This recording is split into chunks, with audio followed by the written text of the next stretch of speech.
বান্ধবীর স্পেশাল দিনে আমরা সবাই মিলে একসাথে হয়েছি। এই যেন এক নতুন স্বপ্নের দিন। হাজার খারাপ সময় পার করে তার এই সাকসেস দিনটা দেখার অপেক্ষাতেই ছিলাম। এখন আমিও চিন্তামুক্ত। আল্লাহর রহমতে তার একটা পজিশন হয়েছে, সে ভালো মন্দ বিচার করতে শিখেছে। সবশেষে জীবনের প্রথমবার আমি পানের বরে ঢুকলাম। এখানে এসে অনেক নতুন কিছু দেখলাম। আসসালামু আলাইকুম, কি অবস্থা সবার, কেমন আছেন? আমার বান্ধবীর স্পেশাল দিনে আমরা থাকবো না তা তো হতেই পারে না। সে কত ছেলে মেয়ের কর্মসংস্থানের ব্যবস্থা করেছে, সেই প্রতিষ্ঠানেরই আজকে উদ্বোধন ছিল। টাচ অফ স্মৃতি সেলাই মেশিন প্রশিক্ষণ কেন্দ্র। ফ্যামিলির সবাই এবং বন্ধু বান্ধব মিলে আমরা এই প্রতিষ্ঠানটা উদ্বোধন করলাম। সে খুব সুন্দর করে পরিপাটি করে সাজিয়ে রেখেছিল। প্রথমে আমরা দোয়া দুরুদ পড়ে নিয়েছি, তারপর আন্টি আমাদের দুইজনকে নিয়ে কান্নাকাটি করছিল। আসলে মেয়ের এই খুশির দিনে বাবা মারা একটু ইমোশনাল হবে, খুবই স্বাভাবিক। আপনারা সকলেই দোয়া করবেন যেন স্মৃতির এই প্রতিষ্ঠানটা অনেক বড় হয়, অনেক ছেলে মেয়ের কর্মসংস্থান হয়। ভালো কিছুর জন্য দোয়া করতে কিন্তু কোনো দ্বিধা নেই। আমরা সবাই মিলে এই খুশিটা ভাগাভাগি করছিলাম। এই প্রতিষ্ঠানটা মূলত বাগমারাতে, স্মৃতির একদম বাড়ির পাশেই। এখানে সেলাই মেশিনের কাজ শেখার জন্য আমি আপনাদের সুবিধার্থে যোগাযোগের মাধ্যমটা আমার ভিডিও ডিসক্রিপশনে দিয়ে রাখবো, অবশ্যই চেক করে নেবেন। সর্বশেষে আমাদেরকে নাস্তা দেওয়া হয়। আমি তো এক পোটলা নিব না, আমি 3টা পোটলা নিয়ে বের হয়ে গিয়েছি।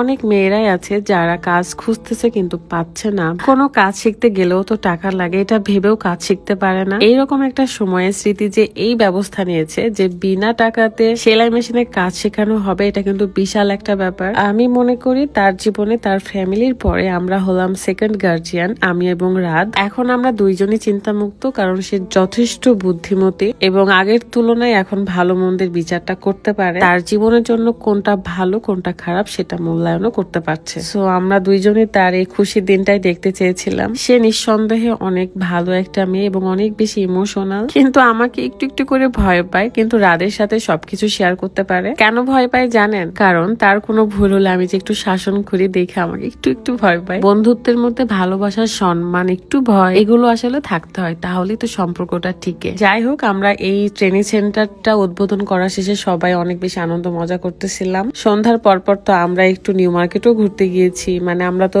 স্মৃতির বাসায় একটা রাতও ছিলাম। এখানে আলামিন এসে একটু দুষ্টামি করতেছিল যে আপু আমার এই গেঞ্জিটা ছিঁড়ে গেছে, সেলাই করে দেন। যাই হোক, সকালে ঘুম থেকে উঠে আমাদের একটা দাওয়াত ছিল ব্লক বাগমারা আপু ভাইয়াদের বাসায়, মানে মন্টি এবং শিমুল ভাইয়ার বাসায়, যাদেরকে আপনারা হয়তো ছতর নামে, সংক্ষিপ্ত নামে চিনেন আর কি। আমি বলবো ভাই, তারা রিয়েল অ্যাক্টর, মানে তারা অরিজিনাল অ্যাক্টিং করতে পারে। আপনারা অলরেডি অনেকেই দেখেছেন যে তাদের বাসায় দাওয়াতে এসে এই যে মন্টি আপুর শাশুড়ি আমাদের সাথে একটু ঝগড়া বিবাদ করছিল, বাট ওইটা পুরোটাই কিন্তু অ্যাক্টিং ছিল।